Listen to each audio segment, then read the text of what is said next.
KJ방송 시청자 여러분 안녕하십니까. 오늘은 중국 공산당은 어떻게 통치 정당성을 확보해 왔나 이와 관련해서 말씀드리도록 하겠습니다.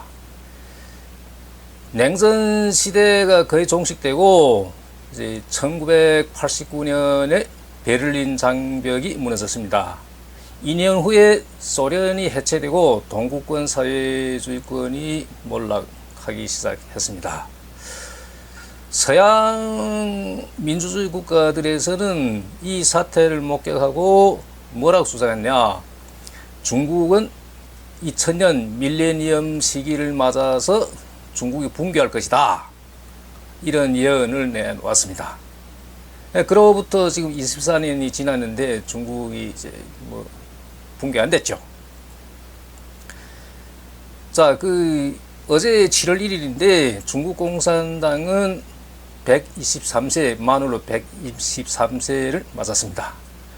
그럼 나름대로 뭐 미국부터 시작해서 중국 공산당이 뭐 독재니 어쩌니 무슨 뭐 이렇게 자꾸 뭐 공격만 하는데, 공격만 하지 말고 어떻게 123살까지 먹을 수 있었을까? 나름대로 그 자체의 소위원이라는 게 있을 거 아닙니까? 그 소위원을 이제 하나하나 여기서 살펴보도록 하겠습니다.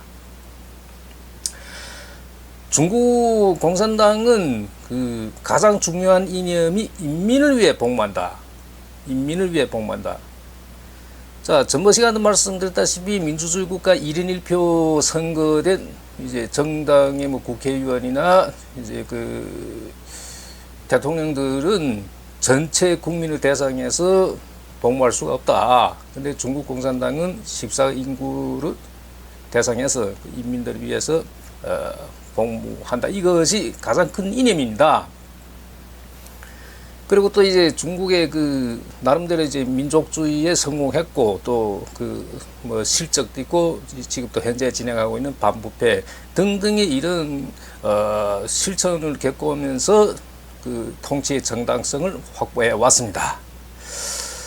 자, 한때 중국에서 인민을 위해 복무하자는 그런 글이 있었는데, 인민을 위해 복무하자, 그 다음에 바이추안 동지를 따라 배우자, 그 다음에 우공이상, 이래 세 편을 묶어서 노산편이라고 그랬습니다.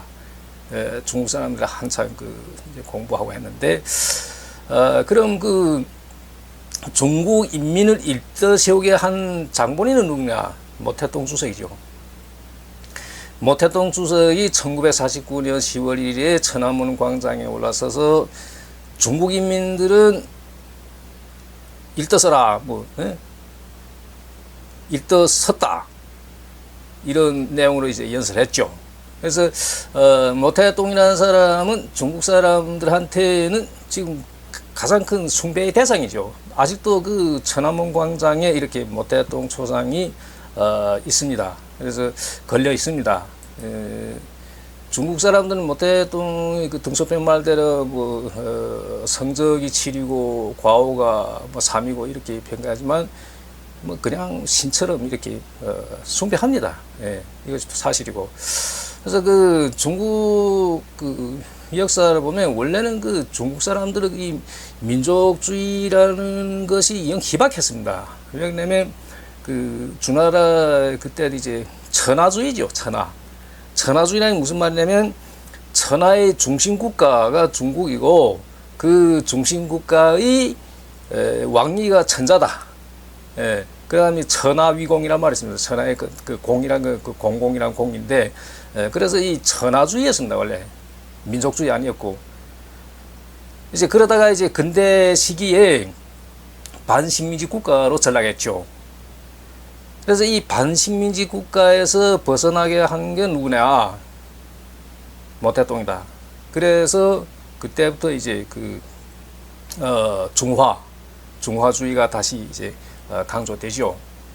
그래서 지금 시진핑 시대에 중화 권기 이런 구호도 있습니다. 자, 그럼 어느 나라 국민들은 막론하고 외세와 들어와서 이렇게 지배하는 다 싫어합니다. 그래서 중국에서는 이 말끔하게 이제 외세를 몰아낸 것이 이제 그 모태동 주석인데 이런 우스갯소리 있습니다. 한국 사람이거나 일본 사람들이 중국 사람 보고 니네 무슨 저 밥솥이 있냐, 무슨 전자레인지 있냐, 무슨 게 있냐, 응? 이렇게 물어보면 중국 사람들이 뭐라고 대답하냐? 우리는 주중 미군 빼고는 다 있다. 이런 말 합니다. 그러니까 한국하고 일본의 그 미군들이 주둔했죠. 중국에는 없죠. 이제 그걸 이제 빗대서 하는 말인데 우리는 미국 군대, 중국에 주둔한 그 빼고 그게 없다는 얘기죠. 그거 빼고는 나머지는 다 있다. 뭐 이런 우스갯소리 합니다. 중국 공산당의 실적은 뭐니 해도 이제 경제 발전이죠. 인민들을 잘 살게 만들어야죠. 예, 맨날 뭐 구호만 외치지 말고 실제 백성들 잘 살아야 된다. 이것이 가장 큰 실적입니다. 그래서 중국이 그 경제 발전은 개혁 개방 맞아서 이제 발전하기 시작했죠. 개혁 개방이라는 건 개방이라는 건 뭐 대회다 문을 연다 아주 간단한 도리. 이 개혁이라는 게 이거 어떻게 이해해야 되냐? 개혁 하나의 혁명이었습니다. 무슨 얘기냐면 계획 경제를 시장 경제로 전환한다. 이것은 하나의 혁명이다. 그 당시에 그 공산당 내 그 좌파 영감들이 이거 심하게 반대했습니다. 시장 경제 실시에 대해서. 그래서 등소평이 내놓은 이론이 뭐냐? 실천이 진리를 검증하는 유일한 기준이다. 이 논리로 이제 설득했습니다. 그 결과는 경제가 이제 비약적으로 발전했고 빈곤 퇴치가 기본상 됐고 지금 경제 규모도 세계적으로 제2 대국으로 일어섰죠. 미국 다음. 원래는 일본이 두 번째인데 일본이 이제 초과했죠. 자, 같은 14억 인구를 가진 지금 인도가 조금 중국보다 그 인구가 조금 더 많습니다. 원래는 중국이 더 많은데 최근 들어 인도가 조금 더 많은데 같은 14억이라고 칩시다. 14억 인도와 14억 중국을 비교하면 인도는 1인 1표 민주주의 국가입니다. 그런데 인도는 아직도 카스트 제도라는 게 있어가지고 이 그 차별이 심합니다. 예. 그래서 그 자유가 뭐 제대로 된 자유가 아니에요.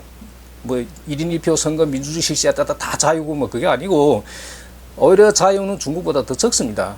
그 다음에 여성은 중국 여성에 비해서 인도 여성들은 아직도 그 차별을 심하게 받고 있습니다. 그 다음에 국민이 전반 14억 인구의 영양 상태를 봤을 때 중국 사람들은 훨씬 인도 사람들보다 영양 상태가 좋다는 그런 세계 보건기구의 통계도 있습니다. 그래서 뭐 반드시 1인 1표 뭐 민주주의 해야 무슨 잘 살고 뭐 더 이런 건 아니라는 얘기죠. 중국과 인도를 비교해 봤을 때. 자, 그리고 이제 시진핑 정권 들어와서 이 반부패, 이게 중국에는 이게 반부패 이 문제가 아주 큰 사회적으로 이제 주목하는 사건입니다. 그 중국 영화 경국대전이라는 그 영화가 있었어요. 친구와 따대나 영화가 있었는데 거기에 이런 대사가 나옵니다. 부패를 방치하면 나라가 망하고 반부패하면 당이 망한다. 이런 말이 있습니다. 그만큼 부패가 심하다는 얘기인데 반부패했대서 당이 망하지 않습니다. 절대 안 망합니다. 그래서 오히려 반부패를 함으로써 인민들한테 이제 환영받죠. 한 가지 사례만 말씀드리면, 예를 들어 중국의 그 시골에 그 나라에서 무슨 길이 뺀다, 철도를 놓는다. 그럼 그 농민들 땅을 점유할 거 아닙니까? 그럼 과거에는 반부패를 심하게 때리기 전에는 그 층층이 내리 총간부까지 해서 자기네 호주머니에다 많이 넣습니다.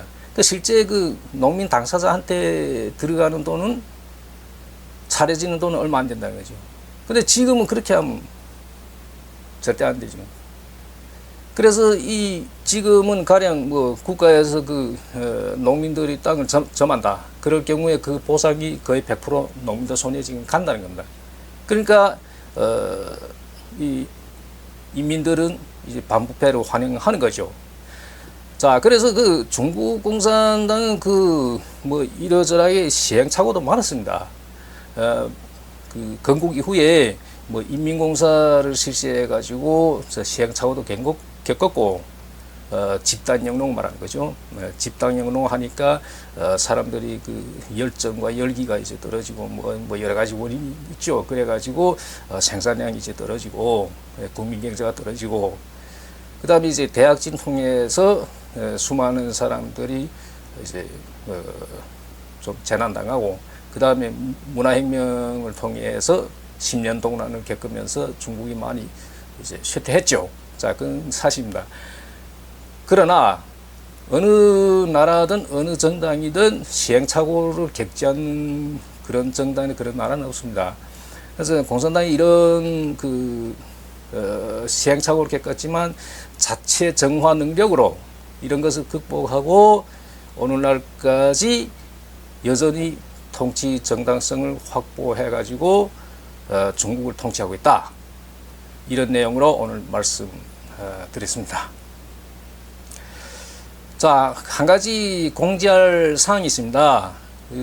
최근 화성 RSL 공장 화재 사건 때문에 23명 사망했죠. 그 가운데 이제 중국 국적 가지고 있는 분들이 17명인데 어제 대림역 12번 출구 근처에 그 복지병원이라고 있는데 그 복지병원 6층에 분향소를 안쳤습니다. 그래서 그 동포분들이 거기 가서 많이 애도해 주시기를 바라겠습니다. 오늘 강의 마치겠습니다. 감사합니다.